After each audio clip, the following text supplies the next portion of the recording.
What's going on, guys? Welcome back to the channel. My name is Nick Theriot, and today I have a new video for you guys. Probably one of the most insane case studies I have ever generated. We did $847,000 in revenue within 21 days. Yes, 21 days. We've gone probably from around $2,000 to $3,000 a day. We scaled up in a Valentine's Day offer very aggressively. We did $847,000 in 21 days. We spent $285,000 or $280,000 right on the bat. And we did about 2.9x return on ad spend with a break-even ROAS of 2.0. So let's jump into the video. I'm going to show you exactly what we did, what we've gone through, the process and everything. It's probably going to be more of a strategy intense video, but I'm going to show you everything that we did to generate these results. So make sure you stick around. Before we get started, make sure you hit the like button and hit the subscribe button for new videos just like this every other day on this channel. Let's get started. Okay, so let's jump into the Shopify real quick. I'll show you guys the Shopify, the Facebook ad account, the TikTok account, and the Google Ads account. We primarily did Facebook ads, but we did spend a little bit on Google Ads and TikTok, so I'll show you guys that as well. So jumping into the Shopify account, you can see right here from January 14th, when we ran this offer, to February 7th, we did $847,000 in sales. You can pretty much see how we start off on the 14th, doing about $3,200 a day. We scaled up. We just kept pushing it, started hovering around $20,000 a day, which was like, hey, cool, that's great. That's crazy for this particular store and stuff. And then I was like, you know what? I want to push this to the limits. So we readjusted some stuff with the offer, the audiences we were targeting stuff, and we were able to scale very aggressively, capping out to our highest day of $74,000 in a day. Absolutely insane, but it doesn't even beat the $22,000 we spent on advertising that day. And then obviously, because this was a Valentine's Day offer, we started to lose momentum because people were like, hey, it's not going to come in before Valentine's Day. So we had to start scaling down, and we had to scale down very aggressively because almost immediately we saw a difference in results once we started pulling some of that stuff back. So if we go inside of the Facebook Ads Manager right now, I'll show you again, January 14th through the 7th right here. You can literally see some of these campaigns we're running and stuff. We spent $278,000 during that time period, and we had a mixture of campaigns we ran and stuff. And some of the ROAS and stuff like that is kind of skewed a little bit just due to the Facebook, the way the things have been updated. But if I'll pull you through one of them right here in particular, we were literally going completely open for one particular campaign, and we spent the most in $126,000, $350,000 in return. So now let's go into TikTok. Again, TikTok, this was my first time ever running TikTok ads. So for TikTok, it was more just retargeting, which actually did horrible because we only spent $35 on retargeting, made back $92. So not really the greatest, but we did spend some on the audience testing and stuff. And pretty much TikTok was, hey, we're making a ton of money. Let's test a little bit of budget on this and see if we can get something going. But to be honest, we started it really late and we just didn't have the proper creatives for it. So honestly, perfectly fine with just under a 2x ROAS for this one, because it also brought a lot of attention and traffic to the website that could have been reconverted on another platform. Another issue with multi-channel advertising. So Google advertising, what we did for Google advertising was a lot of just branded search terms and stuff. We tested a little bit of things in terms of like Valentine's Day gifts and stuff like that, but we didn't see a crazy result because just our Google listing was not much money, was not much time and effort was put into it. We did spend $2,000 or $2,500, made back almost 10 grand. So almost a 4x return on ad spend. You got to think about it. This is also a lot of branded search terms. So people on Facebook, that we spend money to acquire, they go on Google, search up our business name, then they come to our website and make the purchase, which attributes to Google ads, but Facebook ads is originally we got them. So again, just a little bit of issue when you run into multi-channel advertising. So I would have liked to see a little bit more in terms of like, just broader search terms that's getting people that never heard of us to our website converting a little better, which we saw an okay result in terms of that. So now that I've taken you through the ad account, the Shopify and everything like that, actually showing you just a little tidbits, showing a little sneak peek and stuff, what all went right? How can we achieve such amazing results in such short period of time? So So let's start off with step number 1. Okay, so step number 1 is having a great product. This is something that a lot of people misunderstand. So you need to do a lot of customer research, competitor research, market research, and making sure you have a really great product and understanding what some of your competitors have done to scale a product like that, some of the ads and creatives and stuff they used, some of the offers they've used. So really just a lot of research and stuff. And then also to making sure you have a great product. You can have a you can have a bad product, an amazing agency, and still see poor results because you can't sell a bad product. If no one wants it, regardless of advertising campaigns you have, it's not going to be profitable for you. And it's something a lot of people run into an issue with. So that's why we have a very strong process to make sure we validate someone's product before we even let them on to work with us as on our agency. So that way we make sure we're only signing on great clients. Now, the next thing is having a proven offer. Now, luckily for us, we actually ran this exact campaign, this exact offer last Valentine's Day for this client. And we did $30,000 in sales. We spent like $10,000, made back $30,000 in sales. The client was shocked and awe because, they were still a new client for us at the time. So just proving to them a little bit of success with Facebook ads, it really just blew them out the water. Obviously, doing 20 or 30x that this year was absolutely crazy. So we had a proven offer, we had a great product, and we also had a scalable product. This particular product was for Valentine's Day, and pretty much anyone in a relationship could have used this as a gift. So that's the next thing. You need a scalable offer. If you have a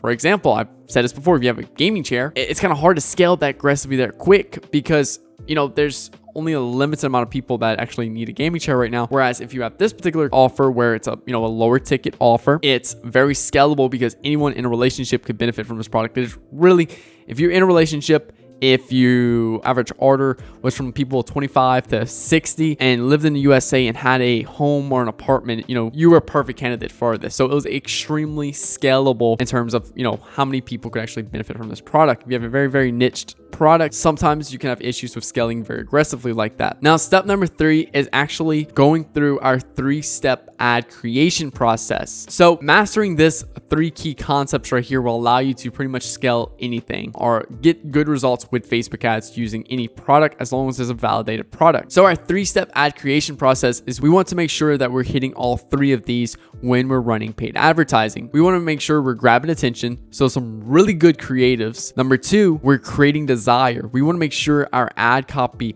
persuades people into buying our product. And the key to persuasion is taking those desires people have right now and channeling them into our product. So we're not trying to create desire, we're trying to find these random desires out thin air and create them out thin air. No, we're taking desires that they already have and we're channeling them into our product, that our product is going to fulfill all of their key desires right now. So we're grabbing attention, we're creating desire for our product. And then the last one is a reason to take action now.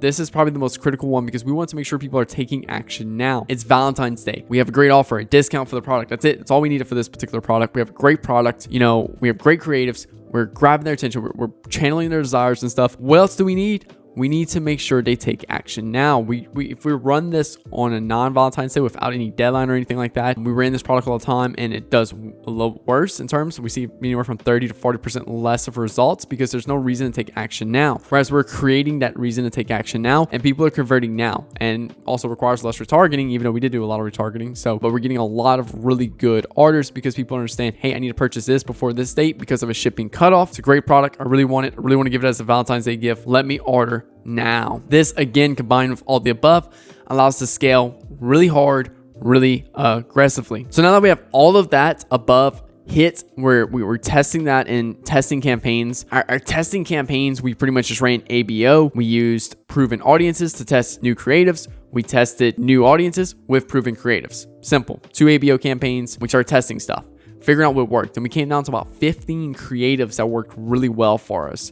Mixture of video and images. Honestly, we were so busy with the images and videos, we did not run one carousel campaign. And honestly, I regret that. I wish I would have gone back and ran a carousel campaign. And I wish I would have gone back and ran a GIF because I feel like those two would have did really well as well. But hey, we did some amazing results. And we had about one creative that did about 80% of the revenue. Yes, that's crazy. I know. We had one creative that worked extremely well. It's just a video holding the product, demonstrating the product, and that's it. Worked very well for us. So we had a bunch of proven creatives and stuff, and people underestimate how many creatives you actually need to really scale a product. So you want to make sure you have a lot of creatives when you're trying to scale this aggressively. It's not just going to be 1 or 2 creatives and that's it. You want to keep having a back burner of creatives and stuff that's being tested and ready to roll, because as soon as some of these start to die out, you're going to be stuck with no creatives and you're going to scale all the way back down, have to, test more and prolong the length before you can get back up to where you want to be at. Now, our scaling strategy was pretty simple. Once we had a proven audiences and our proven creatives are working really well for us, what we do is we'll put them in a CBO campaign. Start the CBO campaign off about $100 per day. We'd have probably about 3 or 4 proven audiences.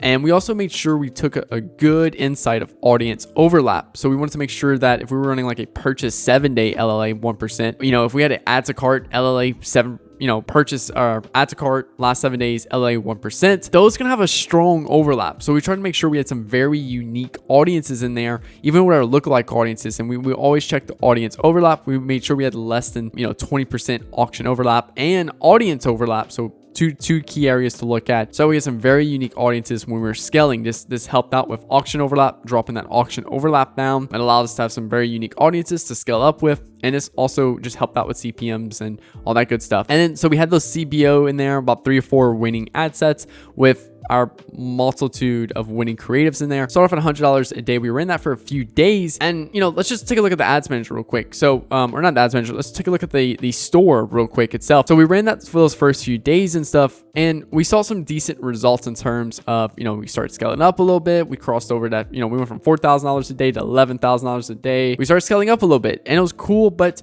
we needed to go harder, because with a CBO at $100 per day and just raising the budget by 20% once every day, you can't really scale aggressively. So what we did is after we launched that CBO, we saw some immediately great results. So some 3, 4, 5x return on ad spend immediately. So I'm like, okay, if we're doing some really good results at this level, how can we take it up to the next level? So what I did was I just duplicated that CBO at $1,000 a day, and that allows us to go from, $3,000 to $4,000 a day to $11,000 a day pretty quickly. Duplicated that CBO again, to like $3,000 or $4,000 a day. And again, this is something that you have to have a lot of stuff correct to do this. You can't just do this, if you have a CBO, your ideal ROAS is 3 to 4x. You have a CBO, you launch it today at $100 a day, and after 24 hours, you have a 2.85 ROAS on that particular CBO with like 1 or 2 purchases. Oh, I can just duplicate to $1,000 a day. That's highly unrealistic. You need a good portion of purchases, some really high ROAS at lower spend in order to be able to do that, because you're just not going to see the results and stuff that you're expecting. So I knew this offer was great. I knew this product was great. I knew everything was perfectly aligned for us. So I just started testing it. I started risking a little bit more, and I started doing some a little bit more guerrilla tactics to scale these advertising campaigns, because I knew everything was working extremely well. And I also knew we had a time limit to spend as much as we could, because I knew after a certain point, the stuff is just going to die out, because that shipping deadline is going to happen. People won't receive before Valentine's Day. They're going to stop ordering in a certain period of time. So for us, scaling was extremely important. So all I did was start duplicating CBOs at like more, double or triple the spend of the prior CBO. And that allowed us to go pretty good. But then we hit an issue. We were literally burning out of our audiences so quickly in terms of like just interest targeting, 1% LAs and stuff, that we hit a plateau. And you can start to see it right here around this 25th range, where we start to see, budget just bouncing around 19,000, 20,000, 19,000, 20,000 in terms of results. And we were actually started losing money, because on the flip side, in the ads manager, we were actually spending a good bit. So around the 25th, we spent $7,400 and we didn't quite hit our 3x. We're just a few points away from it. And what we needed to do was we needed to repivot. And I took a look at everything. I started to see our audience saturation was going up. So that means more and more people are starting to see the same ad. I looked at the audience size. It was like a few million. So I'm like, we should be good, but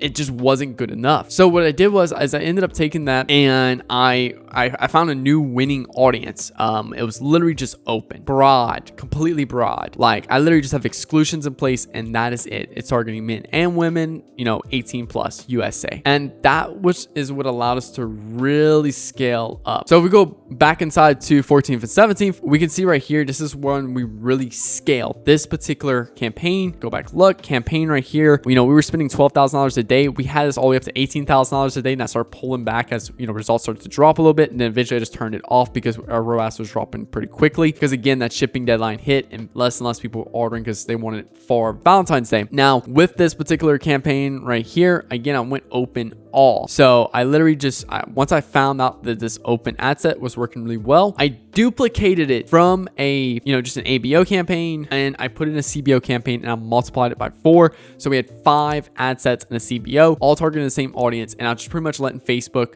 cycle through them, because when you're targeting every ad set you create, you have a different pool of people that it targets. So I knew that. So I'm like, okay, let me duplicate it a few times so that way we can target different pools of people so we can maximize the efficiency of this particular offer. And that's exactly what happened. And we can see right here, we had one right here at 2.87, 2.86, 2.81, 2.69 ROAS, all would have cost the purchase around $27, $26, except one which had the lowest, which is a 2.43 return on ad spend.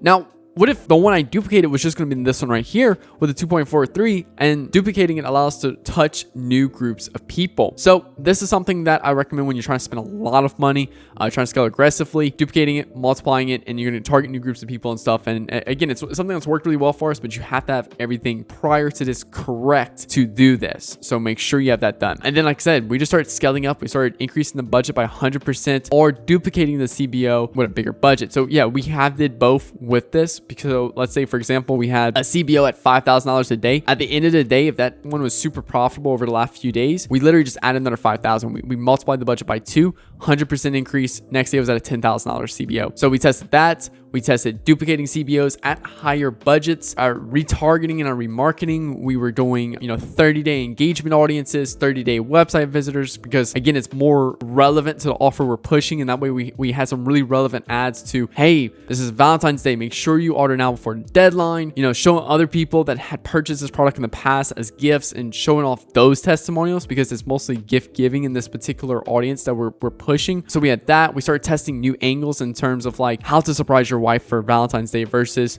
the perfect gift for Valentine's Day. So we started testing new ways of which way we promote the product, really great creatives and stuff, literally just pulling it all together. And that's what allowed us to receive, generate these type of results. Okay, I want to show you guys one particular retargeting campaign. I'm not going to go too crazy in retargeting and stuff, but this was our MOFU. So this is our, engagement audiences and stuff, and also video viewers. So we targeted a variety of video viewers and social engagement. I used a ABO for this particular campaign because I wanted to make sure that each of these audiences had a specific amount of spend. I didn't want just Facebook latching on to whatever one's performing best and not spending accordingly. So I originally had these at like $1,000 to $2,000 a day in ad spend, and you can see right there we did video viewers, which performed absolutely amazing for us. And it's an area that we lacked so much in our agency. We've been so reluctant to target video viewers for God knows what reason, but I needed more audiences to test and stuff, and that's why we went with this. We went with a video viewers 50%, and it worked really well for us. And we used the same ads. We used exactly the same ads in our social engagement 30 and website visitors 30, excluding view content and purchases and stuff. So we're targeting purely social engagement and people that are warm, that haven't viewed any products. And you can see right here, we were able to spend double on that particular audience of video viewers, and we made literally double, and it worked extremely well. But